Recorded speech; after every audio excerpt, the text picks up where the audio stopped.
Di tengah gang sempit yang bau, di bawah guyuran hujan, sebuah limusin hitam mengkilap berhenti. Dari mobil mewah itu, turunlah dua pria berjas yang membungkuk hormat pada sosok yang sedetik lalu hanya seorang gelandangan kedinginan. "Tuan, kami sudah mencari Anda," ujar mereka. Rina, si perawat yang baru dipecat dan kini tak punya rumah, hanya bisa tertegun. Pria tua itu, Tuan Adrian, bukan hanya seorang dermawan berkedok tunawisma, melainkan seorang penguasa besar yang tahu persis rahasia berlapis tergelap Rina di masa lalu, sebuah pengkhianatan yang bisa menghancurkan sisa harga dirinya. Dalam sekejap, secangkir kopi panas yang ia berikan berubah menjadi kontrak Faustian yang menuntut Rina menukar ketulusannya dengan kekuasaan. Ia ditawari tahta untuk membalas dendam pada dokter korup yang memfitnahnya, tetapi dengan syarat ia harus menjadi senjata yang dingin dan kejam. Siapkah Rina memilih jalan yang kontroversi ini, mengorbankan jiwanya demi keadilan? Rina melangkah keluar dari rumah sakit utama Dharma dengan kepala menunduk. Kertas surat pemecatan itu terasa panas di tangannya, bukan karena amarah, tapi karena rasa malu dan pengkhianatan yang dingin. Ia telah mengabdikan dirinya selama 7 tahun di sana, mengubah dirinya dari perawat junior yang canggung menjadi tangan kanan di bangsal kritis.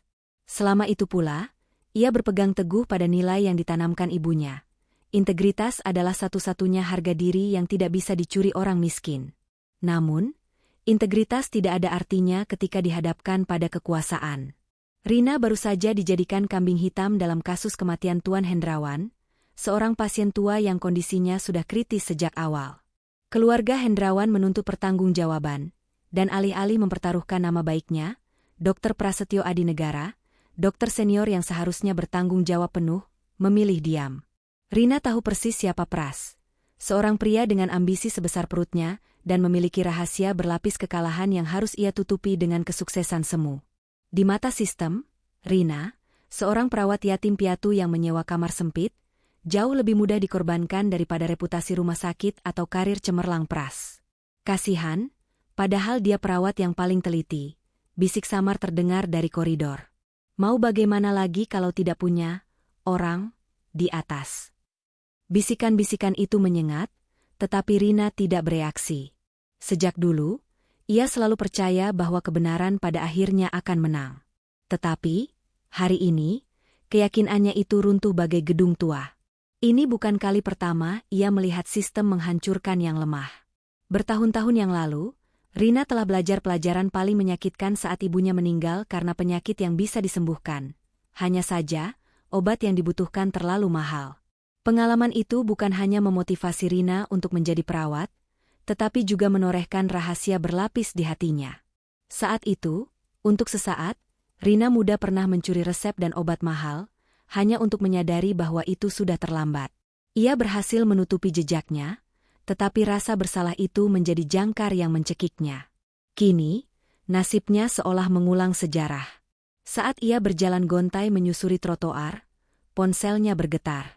Pesan singkat dari pemilik kosnya, "Kamar harus dikosongkan malam ini juga." Rina kehilangan segalanya dalam waktu kurang dari 8 jam. Pekerjaan, tempat tinggal, dan satu-satunya identitas yang ia miliki. Ia tidak punya keluarga yang peduli, hanya jalanan dan dompet tipis yang tersisa. Langkah kakinya membawanya melewati sebuah minimarket. Perutnya kosong, namun hatinya terasa lebih kosong. Saat keluar membawa sebotol air mineral, matanya menangkap siluet di seberang jalan. Seorang pria tua dengan pakaian lusuh, duduk di trotoar, menggigil di bawah lampu jalan yang berkelip. Pria itu adalah gambaran utuh dari kegelapan yang perlahan merayap di hidup Rina.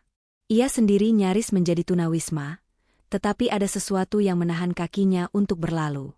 Rasa empati yang murni, atau mungkin ketakutan melihat masa depannya sendiri? Rina menggigit bibirnya, tahu betul bahwa uang yang akan ia keluarkan adalah bekal makan 1 hari yang hilang. Dengan langkah ragu, ia kembali masuk dan mengambil secangkir kopi panas dari dispenser. Ini adalah sebuah keputusan irasional, keputusan yang bertentangan dengan naluri bertahan hidup yang baru saja ia sadari begitu rapuhnya. Ia menghampiri pria tua itu, yang mengangkat wajahnya dengan mata yang sayu namun anehnya tajam. "Ayah, minum ini. Ini bisa menghangatkan tubuh Anda," ucap Rina, mengulurkan kopi. Pria itu menerimanya dengan tangan gemetar. Ia menatap Rina lama, pandangannya seolah menembus setiap lapisan kulit Rina, mencari tahu motif tersembunyi. Sudah lama sekali aku tidak merasakan kebaikan tanpa pamrih seperti ini. Nak, katanya, suaranya serak namun berwibawa, seolah kebaikan adalah komoditas yang paling dicari, namun paling jarang ditemukan. Rina duduk di sampingnya, membiarkan dingin dan suara hujan yang mulai turun membasahi mereka. Ia tidak tahu bahwa secangkir kopi ini adalah pintu masuk ke dalam permainan yang akan mengubah seluruh aturan hidupnya. Hujan mulai turun dengan deras, mencuci jalanan kota dan mengaburkan garis antara orang-orang yang memiliki segalanya dan mereka yang tidak. Rina dan pria tua itu, yang kini hanya ia panggil ayah, duduk berdampingan di bawah temaram lampu jalan. Suara hujan menyelimuti keheningan di antara mereka, tetapi bagi Rina, keheningan itu terasa lebih nyaman daripada hiruk-pikuk di rumah sakit. Kamu sepertinya sedang berlari dari sesuatu. Nak, ujar pria tua itu tiba-tiba, menyesap kopinya perlahan. Rina menoleh. Pertanyaan itu menusuk karena begitu akurat. Hanya kehilangan pekerjaan, Pak, dan tempat tinggal. Pria itu tertawa kecil, suara tawanya rendah dan lucu. Kehilangan pekerjaan, itu hanyalah kehilangan label. Nak, kehilangan tempat tinggal itu hanyalah kehilangan dinding. Tapi ada hal yang lebih menyakitkan, kehilangan diri sendiri. Ia menatap Rina, matanya yang sayu kini memancarkan kejernihan yang aneh. Tahukah kamu, di jalanan ini, aku melihat dua jenis orang. Orang yang percaya kebaikan, dan orang yang sudah kehilangan kepercayaan karena terlalu banyak diinjak. Kamu masih yang pertama. Kata-kata itu menghantam Rina. Ia teringat Pras, yang memilih menjual koleganya demi menyelamatkan diri sendiri. Ia teringat sistem yang ia hadapi.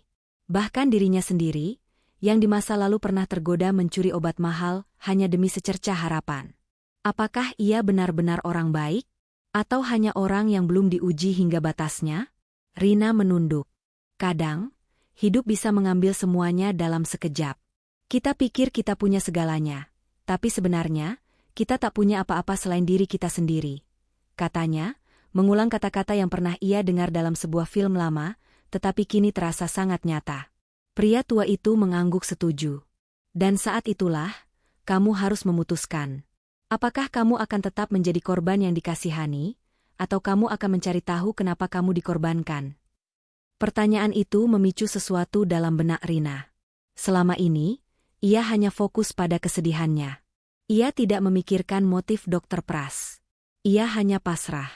Kini, pria tua itu menanamkan benih keraguan dan perlawanan dalam dirinya. Hujan semakin dingin. Rina menggigil. Ia tahu ia tidak bisa lagi tidur di trotoar. Kamu mau cari tempat berteduh, Nak? Tanya pria tua itu. Rina menggeleng lemah. Aku tidak tahu harus kemana. Ikutlah denganku, katanya, bangkit perlahan. Tempatku tidak mewah, tapi setidaknya kamu bisa kering. Rina waspada. Instingnya sebagai wanita muda di tengah malam berteriak. Tapi, ia menatap mata pria itu, dan yang ia temukan hanyalah ketenangan. Tidak ada hasrat, tidak ada tipu muslihat. Hanya kejujuran seorang pria yang sudah terlalu lama berinteraksi dengan kehidupan keras. Di mana? Tanya Rina, suaranya nyaris berbisik. Di tempat yang tidak ingin dilihat orang. Jawabnya santai. Sebuah gang sempit, di balik tumpukan kardus yang bau. Itu adalah dunia yang sesungguhnya. Dunia di mana orang-orang yang dikalahkan bersembunyi. Rina menelan ludah. Ia tahu, langkah ini adalah taruhan besar.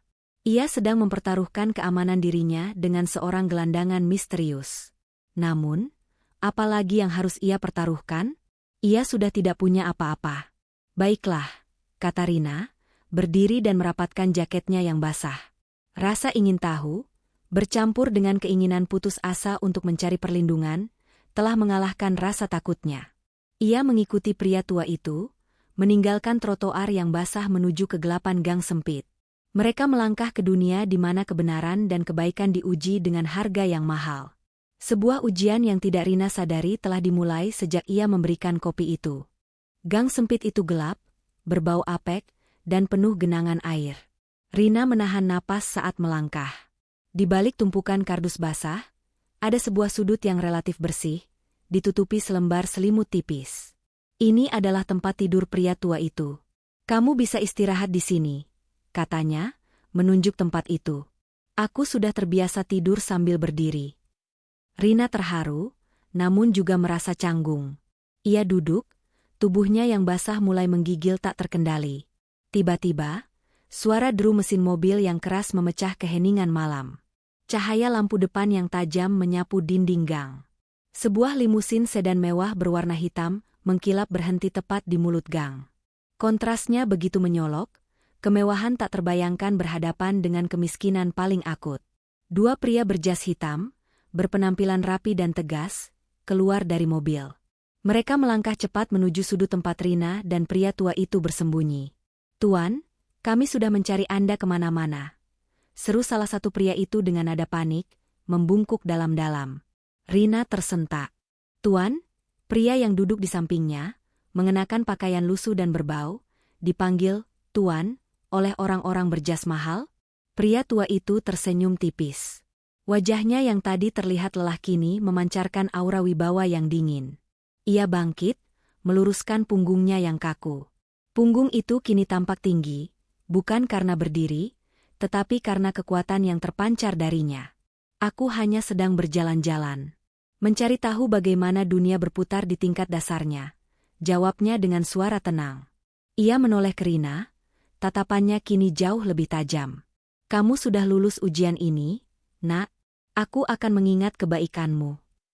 Rina hanya bisa terdiam, tercengang. Sebelum ia bisa mengajukan pertanyaan, pria tua itu sudah melangkah masuk ke dalam limusin. Pintu tertutup dengan suara pelan yang mematikan. Sedan mewah itu kemudian melaju, meninggalkan Rina sendirian di gang gelap itu. Tubuhnya masih menggigil, pikirannya berkecamuk. Siapa sebenarnya pria itu? Apakah secangkir kopi itu adalah investasi yang baru saja ia tanam? Tak lama setelah limusin itu menghilang, salah satu pria berjas hitam, yang tidak masuk ke mobil, berbalik dan melangkah mendekati Rina. Pria ini memiliki tatapan yang lebih lugas dan wajahnya kaku, seolah ia adalah perpanjangan dari sang tuan. "Nona Rina?" tanyanya datar. Rina mengangguk, waspada. "Saya Karel, salah satu asisten Tuan Adrian. Peranmu malam ini bukan kebetulan. Tuan sudah lama tahu kamu," katanya, seraya menyodorkan sebuah amplop coklat tebal. "Ambil ini. Tuan ingin memastikan kamu bisa bertahan. Dia tidak ingin asetnya hilang sebelum ia bisa menggunakannya." Rina mengambil amplop itu. Isinya uang tunai dalam jumlah yang tidak pernah ia pegang. "Ini bukan sedekah. Ini adalah gaji awal." "Apa maksudnya, aset? Kenapa dia mengenalku?" tanya Rina, napasnya tersengal. Karel tidak menjawab langsung. Ia hanya menatap Rina, dan ada senyum tipis di bibirnya. Tuan Adrian adalah orang yang selalu melihat lebih dalam dari apa yang terlihat di permukaan. Ia tahu sejarahmu, Nona. Ia tahu tentang ibumu. Dan ia tahu, kamu pernah menjadi pencuri kecil untuk membuktikan integritasmu. Kata-kata itu menghantam Rina seperti palu godam. Rahasia berlapis yang ia kubur selama bertahun-tahun, yang membuatnya selalu takut pada bayangannya sendiri, diungkapkan begitu saja oleh orang asing di gang kumuh. "Hanya itu yang perlu kamu tahu untuk saat ini. Tuan Adrian menunggumu. Besok, datanglah ke alamat ini," ujar Karel, meletakkan kartu nama dengan ukiran emas di atas kardus.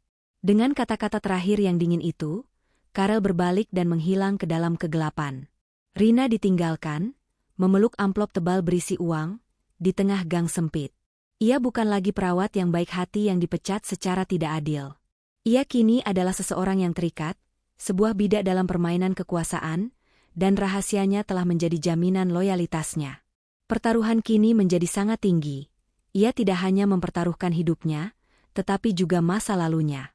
Rina menghabiskan sisa malam itu di kamar tamu yang disiapkan Karel di salah satu unit apartemen mewah milik Tuan Adrian. Ia tidak tidur. Pikirannya dipenuhi oleh pengungkapan Karel. Tuan Adrian tahu tentang pencurian resep yang ia lakukan untuk ibunya. Itu berarti, ia tidak merekrut Rina karena ketulusan semata, tetapi karena Rina adalah aset yang bisa dikendalikan. Pria tua itu adalah seorang pragmatis ulung. Tawaran Tuan Adrian bukanlah uluran tangan, melainkan kontrak Faustian. Saat fajar menyingsing, ponselnya bergetar. Sebuah pesan dari nomor tak dikenal. Laras Sekar, mantan rekan kerja Rina yang penakut. Rina, aku gak tahu kamu masih pakai nomor ini. Tapi aku harus bilang. Kamu dijebak. Pemecatanmu bukan kelalaian. Itu semua rencana busuk Pras. Darah Rina mendidih. Amarah yang selama ini ia tekan, meledak menjadi api yang membakar. Maksudmu apa? Balas Rina. Pras yang buat. Dia takut laporannya diselidiki. Dia butuh kambing hitam. Dia sengaja manipulasi berkas kematian Tuan Hendrawan. Dia tahu kamu tidak punya koneksi, jadi dia menimpakan kesalahan padamu. Semua potongan teka-teki itu akhirnya menyatu. Bukan kelalaian. Bukan kegagalan. Tapi konspirasi yang disengaja. Rasa sakit Rina berubah menjadi kebencian yang dingin terhadap Dr. Prasetyo Adinegara. Pria narsis yang rela menghancurkan karir, harga diri, dan hidup Rina hanya untuk melindungi status sosialnya yang rapuh. Rina teringat kembali bagaimana wajah Pras yang penuh kepalsuan saat ia dipecat, tatapan matanya yang meremehkan, seolah Rina adalah serangga yang dengan mudah diinjak-injak. Tiba-tiba, tujuan Rina menjadi jelas. Tujuannya bukan lagi sekadar bertahan hidup. Tujuannya adalah pembalasan yang setimpal. Hampir bersamaan dengan pesan terakhir Laras, Karel kembali muncul. Ia mengetuk pintu kamar tamu dengan suara yang mantap. Nona Rina, Tuan Adrian menunggumu. Sekarang, kata Karel. Kali ini, ekspresinya lebih serius. Rina menatap bayangannya di cermin. Jaket lusuh telah diganti dengan kemeja bersih dari persediaan di apartemen. Ia tampak berbeda. Tidak lagi perawat yang pasrah, melainkan wanita dengan mata yang menyala oleh amarah dan rencana. Ia tahu, pertemuan ini adalah titik balik. Ia mengikuti Karel. Mereka tiba di sebuah rumah megah. Bukan rumah, melainkan istana yang diselimuti kemewahan yang tenang. Tuan Adrian duduk di ruang perpustakaan, di antara ribuan buku tebal, tampak berwibawa dalam setelan mahalnya. Ia tidak lagi terlihat seperti gelandangan, melainkan penguasa yang memegang kendali atas ribuan benang takdir. Silakan duduk, Rina, kata Tuan Adrian, menyambutnya. Rina duduk, menegakkan punggungnya. Tidak ada lagi rasa gentar. Hanya fokus. Anda tahu kenapa saya ada di sini, Tuan? Ujar Rina. Tuan Adrian tersenyum tipis. Tidak sulit untuk mengetahui bahwa seseorang seperti kamu akan menghadapi pengkhianatan. Aku mendengar kegelisahanmu. Sekarang, kamu sudah melihat wajah kebenaran. Rina mengepalkan tangannya di pangkuan. Saya dijebak. Saya kehilangan segalanya karena Pras. Saya ingin dia membayar. Tuan Adrian mengangguk perlahan, suaranya mengandung nada filosofis yang dingin. Dunia ini selalu mengorbankan yang baik demi mempertahankan yang kuat. Tapi ada celah, Rina. Jika kamu hanya ingin membalas dendam dengan cara biasa, kamu tidak akan mendapatkan apa-apa. Dunia tidak peduli pada mereka yang lemah. Ia bersandar di kursinya, tatapannya tajam menembus Rina. Tapi, jika kamu memiliki kekuatan, jika kamu memiliki kendali, saat itulah kamu bisa benar-benar membalikkan keadaan. Kamu harus menjadi seburuk musuhmu, hanya saja dengan tujuan yang berbeda. Rina menelan ludah. Itu adalah dilema moral yang menusuk. Menukar kemurnian hati dengan kegelapan kekuasaan demi mencapai keadilan. Jadi, Anda ingin saya belajar menjadi seperti Anda? Tanya Rina, suaranya rendah.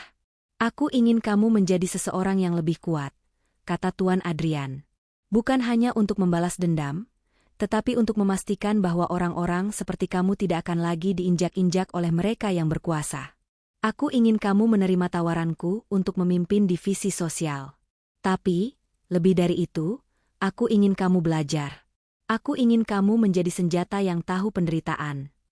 Rina menunduk, napasnya memburu. Pilihan di hadapannya bukanlah antara kebaikan dan kejahatan, melainkan antara kebaikan yang tidak berdaya dan kekuatan yang kotor. Ia tahu, jika ia menolak, ia akan kembali menjadi perawat yang dipecat, berjuang sendiri tanpa jaminan.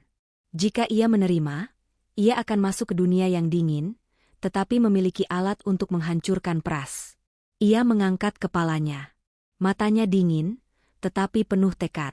Saya terima, Tuan Adrian. Beritahu saya cara kerjanya. Tuan Adrian tersenyum puas. Senyum itu tidak lagi hangat, melainkan penuh perhitungan. Bagus, Rina. Maka sekarang, kita mulai babak yang baru. Divisi sosial adalah bagian dari perusahaanku yang bernama Arcadia Corp. Sebuah entitas besar yang mengendalikan banyak aset, termasuk sebagian besar saham di Rumah Sakit Utama Dharma. Rina terperanjat. Rumah sakit yang memecatnya, yang menudingnya bersalah, sebagian dimiliki oleh pria yang kini menawarinya tahta. Kontroversi ini begitu nyata. Ia akan berjuang melawan sistem, menggunakan uang dan kekuasaan dari pemilik sistem itu sendiri. Arcadia Corp, lanjut Tuan Adrian, menghela napas. Banyak orang percaya bahwa Arcadia adalah perusahaan yang murni mencari laba. Mereka benar. Tapi mereka lupa, untuk mencapai laba tertinggi, kita butuh loyalitas mutlak. Kebaikan yang kamu tunjukkan kemarin adalah investasi. Kamu membuktikan bahwa kamu adalah orang yang bisa dipercaya, tetapi rahasia masa lalumu menjamin kamu tidak akan pernah berkhianat. Ia tidak lagi menyembunyikan sisi manipulatifnya. Ia membuka semua kartunya. Rina adalah seorang bidak, tetapi bidak yang memiliki tekad yang kuat. Saya akan menjalankan divisi sosial, Tuan. Apa yang harus saya lakukan terhadap Dr. Prasetyo? Tanya Rina, suaranya nyaris tanpa emosi. Tuan Adrian tersenyum, kali ini dengan kilatan licik di matanya. Ah, Pras. Dia adalah simbol. Aku tidak akan memintamu langsung menghancurkannya. Aku ingin kamu belajar, Rina. Gunakan posisimu. Gali kelemahan rumah sakit yang dipimpinnya. Cari tahu bagaimana dia menyembunyikan kejahatan yang lebih besar dari sekadar menjebak perawat rendahan. Ia berdiri dan berjalan menuju jendela besar yang menghadap kota. Divisi sosial Arcadia Corp akan menjadi mata dan telingamu. Gunakan dana itu untuk mengumpulkan bukti, bukan sekadar sedekah.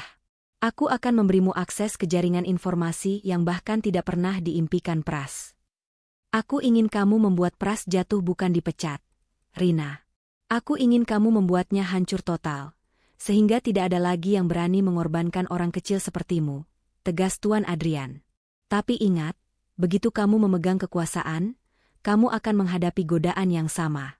Tugasmu adalah mengendalikannya. Rina bangkit dari kursinya. Ia memahami dengan jelas. Ia kini adalah Direktur Divisi Sosial Arcadia Corp, sebuah posisi yang tampak mulia, tetapi di balik layar, ia adalah agen intelijen yang bertugas membongkar korupsi. Tujuan intinya, membalaskan dendamnya pada Dr. Pras, kini menjadi suplot dari rencana Tuan Adrian yang lebih besar, membersihkan korpsnya sendiri dan menciptakan sekutu yang kejam dan loyal. Ia tahu, jalan ini akan mengubahnya menjadi seseorang yang ia benci, seorang pemain kekuasaan. Namun, ia juga tahu, hanya dengan menjadi bagian dari monster itulah ia bisa memotong kepala monster lainnya. Mulai besok, Rina, kamu akan bekerja di gedung tertinggi di kota. Orang-orang akan melihatmu dengan hormat. Tetapi jangan lupakan malam di gang itu. Itulah kebenaranmu yang sesungguhnya. Kamu adalah kebaikan yang memilih cara yang kejam, bisik Tuan Adrian. Rina mengangguk, tatapannya kini sedingin baja. Saya tidak akan lupa, Tuan. Pras akan menjadi yang pertama. Lalu, saya akan mencari tahu kebenaran di balik kematian ibu saya. Tuan Adrian hanya tersenyum, seolah ia sudah menanti-nantikan saat Rina mengungkapkan rahasia berlapis itu. Rina melangkah keluar dari perpustakaan, meninggalkan perannya sebagai korban dan melangkah menuju tahta yang dibangun di atas abu kekalahannya sendiri. Ia telah menjadi kontroversi yang ia butuhkan untuk meraih keadilan. Kisah Rina berakhir bukan di titik kebahagiaan, melainkan di ambang dilema moral yang dingin. Ia telah menukar ketulusannya dengan tahta kekuasaan di Arcadia Corp, menjadi senjata yang siap menghancurkan Dr. Pras dan sistem yang memfitnahnya. Ini adalah sebuah kemenangan pahit, di mana keadilan harus ditegakkan melalui cara yang kejam. Hikmah terbesar dari cerita ini adalah bahwa setiap tindakan kebaikan, sekecil apapun itu, dapat membuka pintu takdir. Namun, ketika pintu kekuasaan terbuka, kita harus berhati-hati agar tidak kehilangan diri sendiri di dalamnya. Ingatlah, Rina memilih untuk menjadi kebaikan yang memilih cara yang kejam.